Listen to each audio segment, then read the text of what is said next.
Hi traders, hope you had a great long weekend. Welcome to another week in review. So a little bit delayed as I had some family in town, so just getting a chance to put this together now. But overall, a very solid week. In fact, probably an exceptional week when it comes to August trading, which usually is a little bit more limited.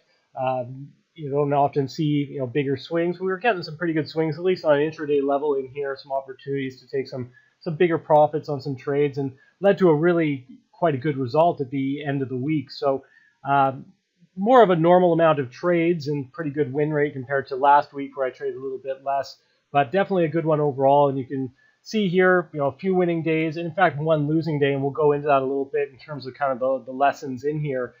But when you lose a day, even if you have a few losses, as long as you can kind of cut that off and just come back mentally refreshed for another day, as you can see, it turned out pretty well. It didn't necessarily have to turn out that well, but it ended up being a pretty good day. So, you can definitely recover from that sort of thing as long as you keep control of those losses and that downside. So, starting things off here on Tuesday, because I don't trade on Mondays, pretty straightforward, at least on this chart.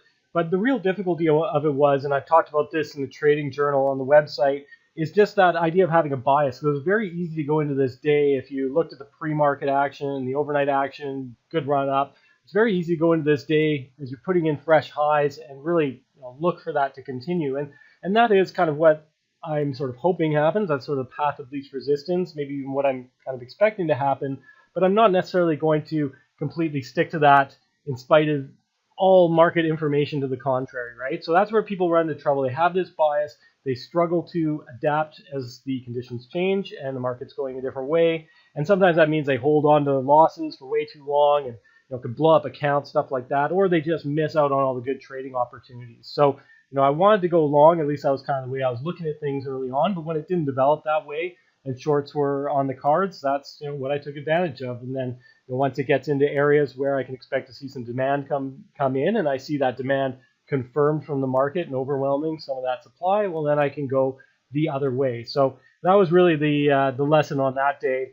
As far as Wednesday went, again, it was really just about being adaptable, right? So we had two very different market conditions: the the initial hour of the market, and then after the news, after that crude oil inventories and things really kind of launching to the upside, even starting that move obviously before the news and then continuing it afterwards. So, there wasn't a lot available in here. Sometimes with these narrow ranges, even as they kind of wedge up like this, I can find some good trades and some good points, but this was one that didn't really offer much and just sort of chopped around a little bit.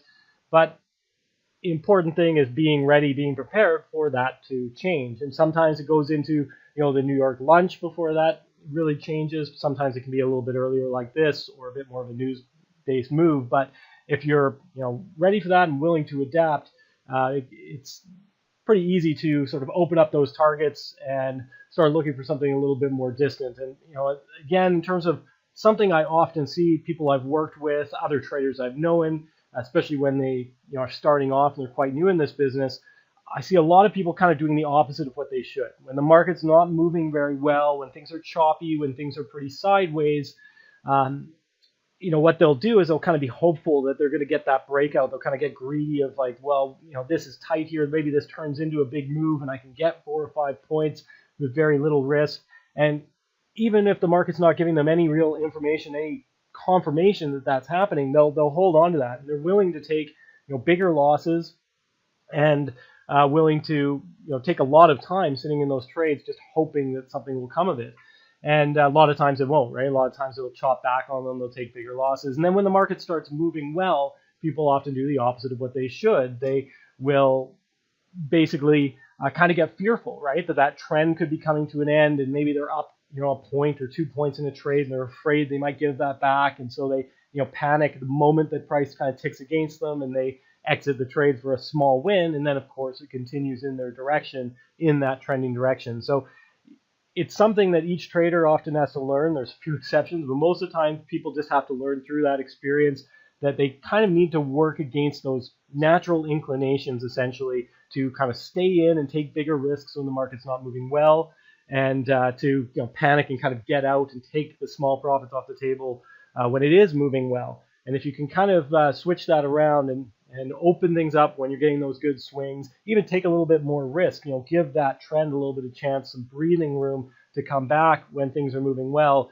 and you can open up that average win size, those targets. You're going to do much better overall. So definitely a very important takeaway, something that I struggled with a lot in my early trading, and still something I have to fight with a little bit at times in trends, but makes a huge difference if you can kind of adapt to those market conditions and open things up a little bit more when things are moving well, and of course tighten things up a little bit when they are not moving well. So you can see here, once it did start to push, was able to fairly aggressively trade off of some of these. Now these are a little bit, of course, more aggressive because they can pull back a little bit deeper into more distant levels in search of a little bit more buying in here, a little bit more demand, but ended up being pretty good pushes on these, and especially this one here where you can just throw a fib extension on that, and ideally look for that. If it doesn't happen, if it's not going and you've got a solid profit in place, that's fine. You can take a little bit less, but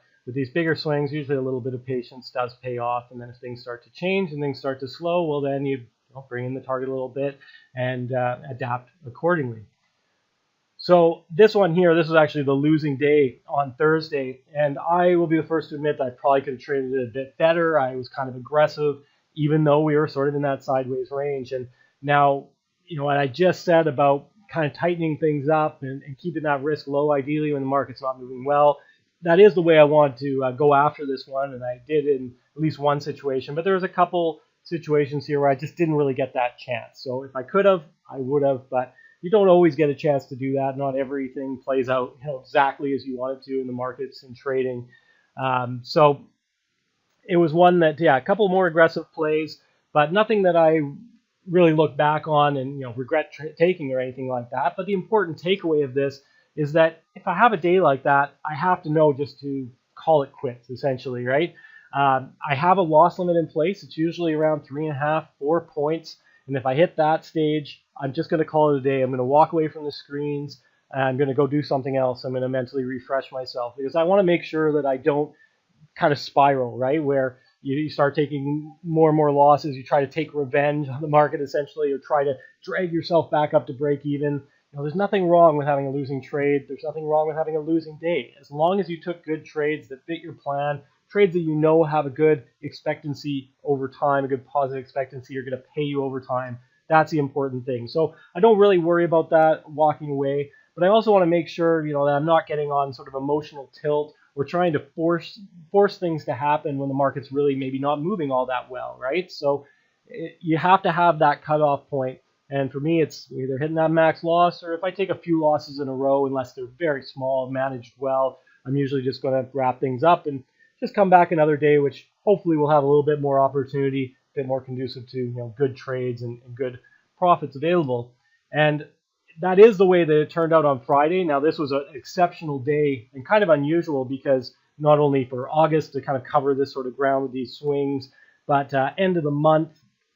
And Fridays have been a little bit weak at times recently, so didn't expect to have a big day in here, but just kind of the way it worked out with some pretty good structural swings, some good opportunities to take some more aggressive trades, although I had a couple that failed on me, but taking some more aggressive trades on some structural plays and some supply-demand imbalance areas.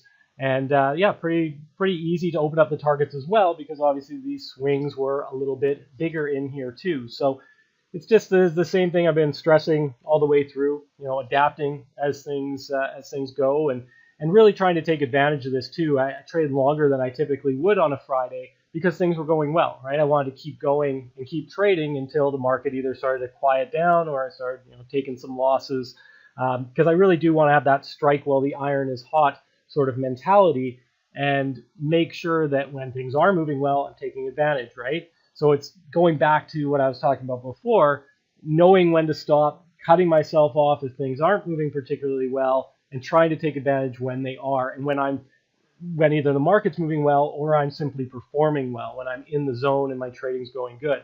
So that's why I have such an issue with a lot of the stuff that you see, people just saying they're going to target 2 or 3 points a day, and that's all they're looking for each day, and they're going to cut things off there. Because if I cut myself off on a couple points, sure, first couple of days I'm up 4 points, but then I might give a few back, and now that it's that much more stressful, right? Because now I'm almost back to break even. I feel like I really haven't gotten anywhere. So I've never really taken that mentality of trying to focus on daily results or trying to limit that profit potential.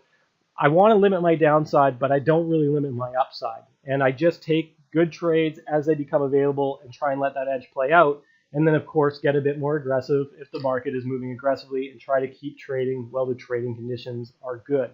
So super important stuff. Again, very difficult often for newer traders to do that. They often want to bank that profit. They want to put it away, take that 2 points and run. But when you kind of move past that point and you start to just focus on taking those good trades and just letting that edge play out, the daily result, whether you lose a couple points or make 5 points or whatever it might be, becomes a little bit less important, and because you know that edge will play out, so you might as well take the valid trades as they come. So definitely some important lessons to take away from this, guys. Hopefully you went through this whole video here. I know it's a little bit long, but I know many of you find this sort of stuff useful, whether you're trading the ES, the 555 tick, or if you're trading other things, the same sort of lessons apply. I traded Forex for years and years and years. Same sort of lessons apply to that as well. So hopefully find this video useful, guys, and thanks a lot for watching, and I will see you in the next one.